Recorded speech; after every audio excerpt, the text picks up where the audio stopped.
there will be many times in the Christian life when the memory of your own failings, the knowledge of your own weaknesses sort of rises up and you feel that your own heart condemns you.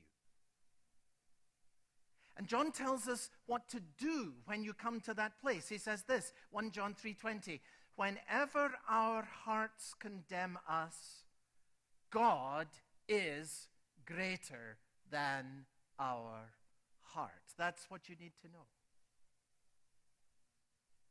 Quick illustration. Suppose you owe money to a bank. You say, well, you can drop the suppose perhaps.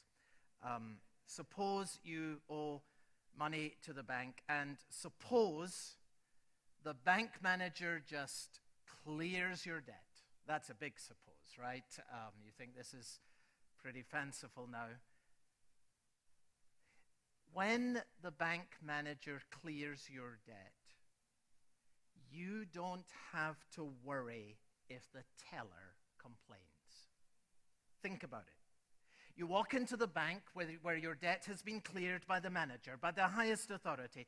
But there at the counter, there is a miserable teller who doesn't like you. And she always wants to remind you that you used to be a debtor. And when you go to the bank and you're doing your business, she sort of mutters under her breath while you stand there. She says, you owed the bank money. You didn't pay that money.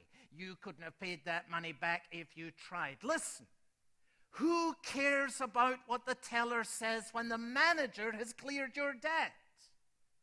Now, your heart is like the teller.